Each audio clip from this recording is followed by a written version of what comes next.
When it comes to the difference between The Untamed and Word of Honor, Word of Honor's script was actually created by a fan of the original novel series Faraway Wanderer. And believe it or not, the two main characters, they were actually replaced. The original cast, they didn't want to be the main characters, so they had to get new actors. That's how they ended up with Shang and Simon Gong, aka Gong Jung.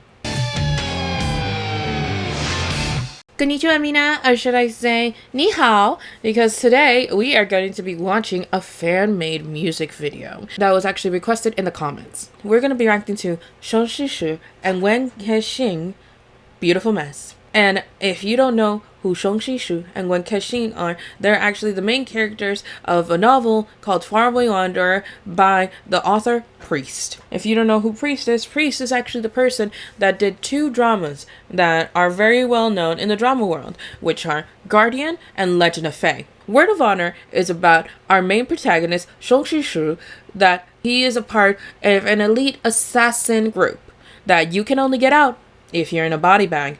So he decides to make himself a cripple and to venture out in the world until it's the day that he passes away.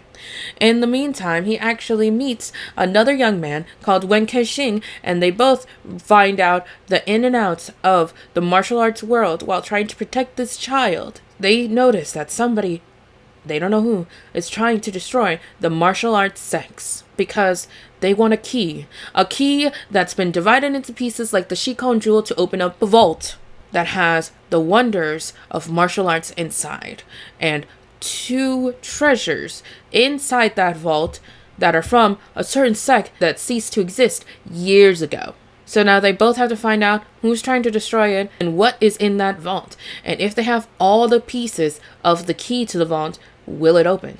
Disclaimer, this video is actually going to have a lot of spoilers. So if you guys don't want any spoilers when it comes to Word of Honor, get out of this video now, because I'm going to go into explicit detail when it comes to Word of Honor. And with that being said, let's get into it. Ooh. They meet again a lot. 我只是在想，你这副面具之下会是怎样的一副尊容？ You know, believe it or not, yeah, the main character, he actually is wearing a disguise. And it's actually like kind of like a silicone mask that he wears that's attached to the skin. And he actually doesn't want anybody to discover his identity. Why the reason? I'm not going to say on here. Oof, that flexible sword. 我叫你阿旭什么？ Ooh. 你到底是谁？你又是谁？ If that wasn't seductive. I know this is a brotherhood type of drama, but still, if it wasn't seductive. Oh, I know what happens in the water. Look, look, look, look. His beautiful face. So pretty. 你怎么不问我当时是谁？管你当我是谁。是知己。 There it is. There it is. Is it as satisfying as The Untamed? Yes, it is. When he says, "You are my soulmate." But believe it or not, at that scene, Zhou Zishu actually walked away, and he's like, "You are my soulmate." It's kind of sad. Like I said, it's sad, but you're just like, "Oh my God, he said it. He said it. Yes." Woo! Let's backtrack. Okay, so as you can see here and here, remember he was a part of an assassin's group, so that's why he has scars right under those. But here and here, those are called the 7 deadly nails. And these 7 deadly nails are pierced into the skin, and little by little they make you numb from your 7 senses, to the point that at some point you just become a vegetable and you'll die in 3 years. It's a horrible fate. And he kept it from this guy, even though they both considered to be each other's soulmates. 多长时间？两年走还是要的。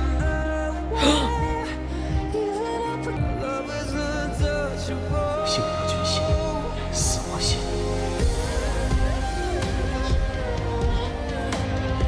The things that they got away with when it came to censorship with this show, oh my god.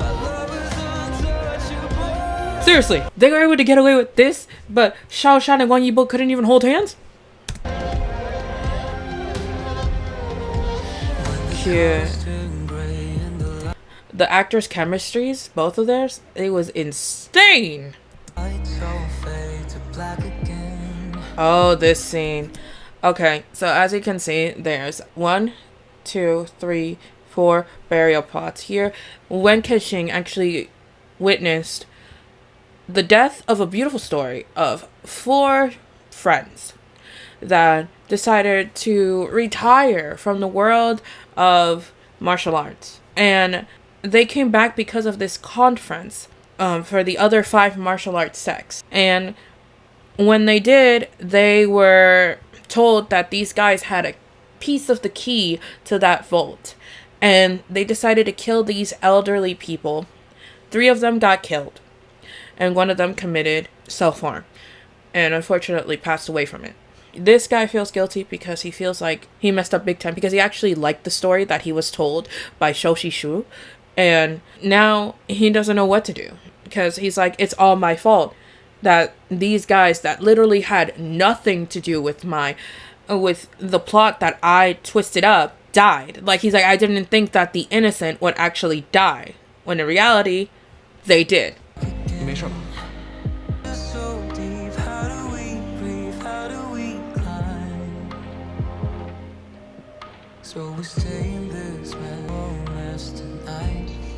See.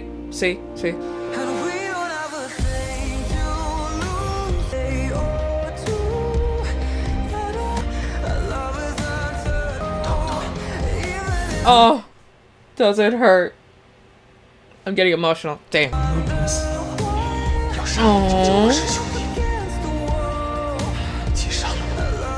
Oh, that's so sad. Oh my god, this drama. It makes me want to rewatch the drama already. It's making me emotional. It's making me emotional. It's like, especially when he said, "Can you like not die?" Oh god, I'm getting emotional already. Oh dear lord. 阿旭，浩文，浩文，浩文。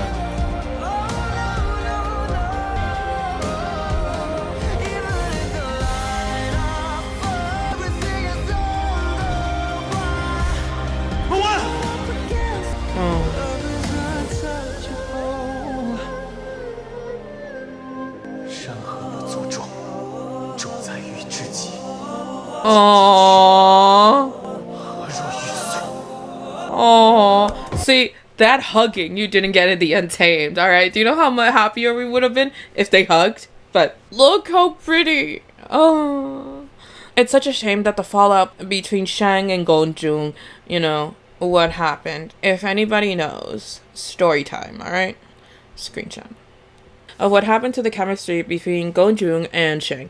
So Shang, actually, he got blacklisted from being an actor because he posted something that was very offensive to the Chinese people, which is why he got blacklisted of being an actor. All right. And a lot of people realized that their relationship between Gongzhong and Shang actually wasn't like kind of like how people saw Wang Yibo and Xiao Shan in The Untamed, because they were just co-workers. That's it. That's how it was. They were co-workers. They were doing the fan service and everything. But in the end of the day, they actually weren't. They were friends, but they were not as close as we thought they were. And that took a lot of fans by surprise, especially me. I'm just like, the chemistry is crazy. They're not that close. And this came from Gongzhong himself.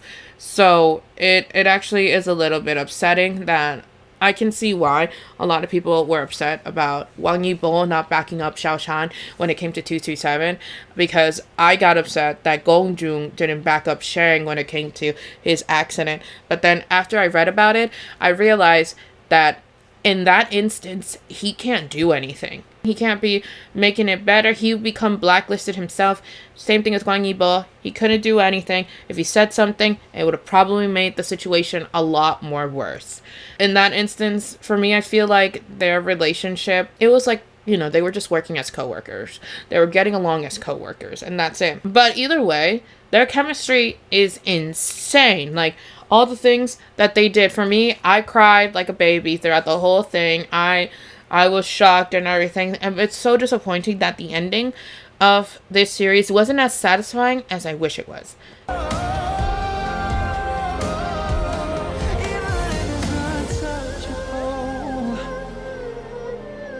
That must be so heartbreaking. The world is not important, but my soulmate is.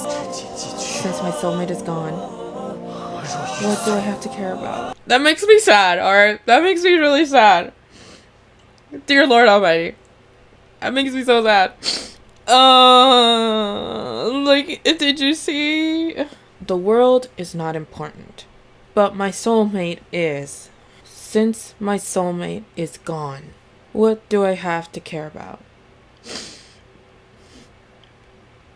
It's so sad. By the way, fun fact. I know this, I keep going back to Xiao Shan and Wang Yibo, but believe it or not, Xiao Shan and Wang Yibo actually do the same thing that these guys do. He calls them Lao Shu, and Lao Shu calls him Lao Wen. Xiao Shan and Wang Yibo actually call them each other Lao Xiao, Lao Wang, Lao Xiao, Lao Wang. This is so freaking sad. This is why I don't watch fan vein videos, because they always make you cry. The ultimate revival. He thought he passed away. Oh, spoiler! 你来做什么？来跟你这个疯子死在一处。Oh.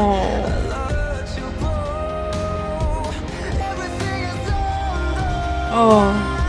Their hands, the tip of their hands touched. I know what happened. He just lost his sect. Oh my god, the annihilation of the ghost sect. It broke my heart. It is something that I can never unsee. Here. He's fainted. 这么关心我，说好的同生共死呢？ Oh no. No. This scene made me cry on the series too.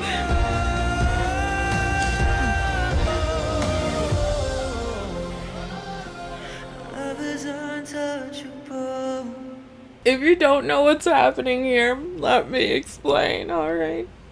So, Wen Kexing has been trying to find a way throughout the whole series to cure his friend. There's an immortal being that is a part of the series that he tells him, hey, if you want to save him, there's only one way to do it. And it's like, you'll make him immortal and he'll heal from his wounds. He's like, I did it with a friend of mine, but at what cost? I think it was his master that did it, and now he doesn't have his master, and now he's all alone in the world, in the mountains. And he told them how to do it. It has to be somebody of equal power to you. He's supposed to give off his chi, his martial chi that he has, to try to expel the disease that he has inside of him. And to do that, they have to give and take to each other. And they have to withstand it throughout the whole time. And as this is happening, Xiao Zishu, he wakes up because he was fainting. But he wakes up feeling better. And what he sees is the most heartbreaking thing that actually broke my heart. He actually sees Wen Kexing basically becoming kind of lifeless, and his hair starts turning white. And he witnesses his soulmate die right there, just so that way he can be safe.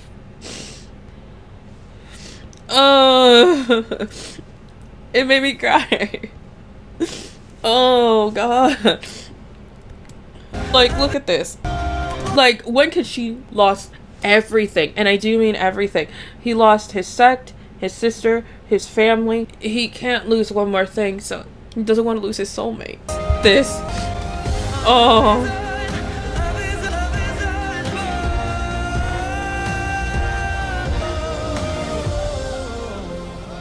But as you can see, he's with the white hair and he's fine. He's fine. Oh. such a beautiful view. I saw him when I saw him with the white hair, because the thing is, the series ends and then there's an OVA, an extra episode, and in that one you see basically who was the person telling the story, their story, to a bunch of kids. Then you see that, oh my god, they lived, they both did, and they're both immortal. When I was watching it at first, I was like, you know what, the scene at the end is kind of not satisfying, but what can you do when you're really limited when it comes to censorship? Like, I actually cried. Good thing I sealed my makeup, you know, so that way it doesn't come off. That was a beautifully made fan video. It definitely told the story. Sure, there was a little bit of holes in there, but it told their story, what they went through. So it's actually a really sad and beautiful love story that they have.